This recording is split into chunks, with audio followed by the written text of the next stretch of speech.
Hi, in the 5th episode, we go really deep. The order flow module.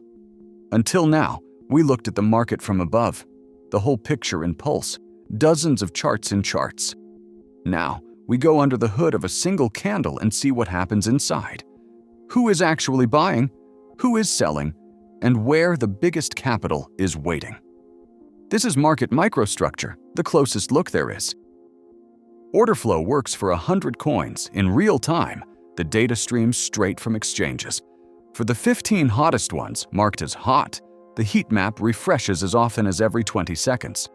You pick a coin at the top, and the whole module recalculates for it. Everything happens in real time. The data is constantly updating. Let's start with the foundation of this module, the depth heat map. It's the heart of order flow. So let's pause for a moment.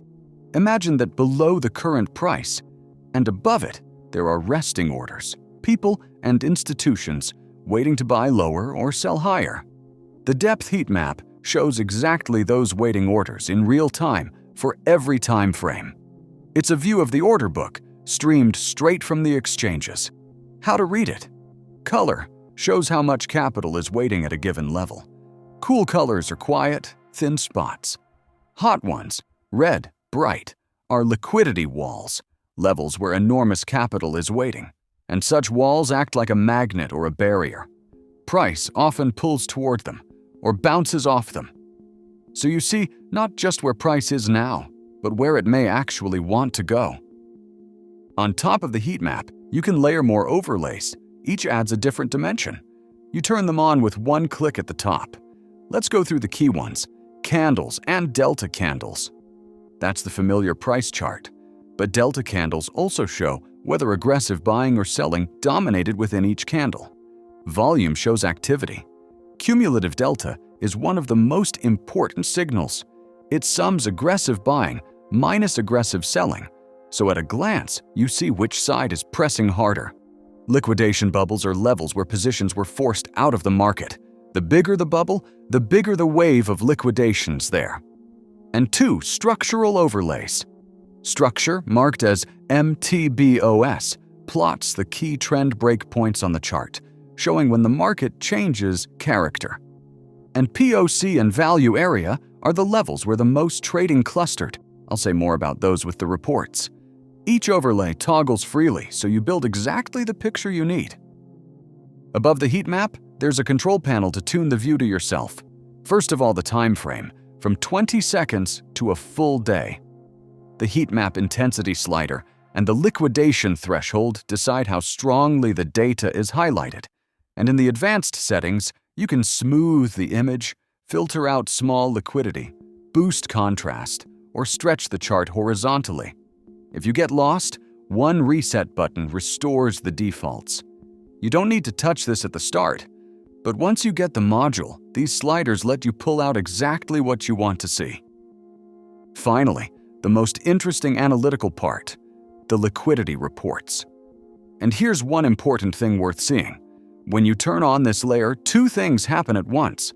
A set of reports appears below the heat map, and at the same time, lines and zones plot onto the chart itself. The levels of the most important liquidity walls for the chosen time frame.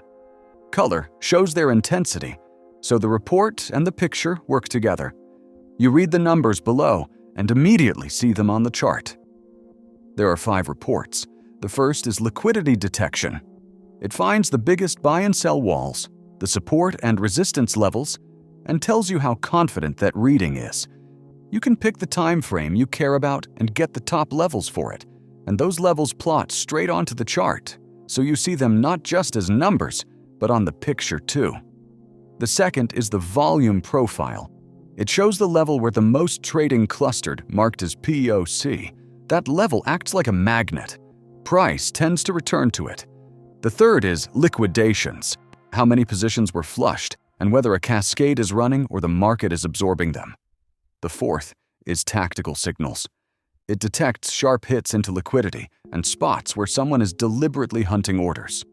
And the fifth is market structure, a combined read of direction across many time frames at once with a history of recent breaks. And of course, As everywhere in the system, every report has a star. You click it, and that report, as a widget, lands on your dashboard. You build your own set of the most important data in one place.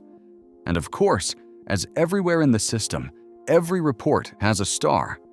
You click it, and that report, as a widget, lands on your dashboard. You build your own set of the most important data in one place. It's a dense module, and you can't exhaust it in one video. But remember, every element has an eye icon that explains what it is and how to read it. It's your guide built into the system. And that's order flow, the closest look at the market FOCSAL offers. The liquidity heat map, the layers you put on top of it, and the reports that explain what's happening under the price. At the bottom of the module, there's also a How to Read Order Flow section with step-by-step explanations. In the next episode, we take on the liquidity map, a map of liquidity that shows where capital is waiting and where price may want to go next. If you want to see order flow live, go to focsal.com, subscribe, and I'll see you in the next one.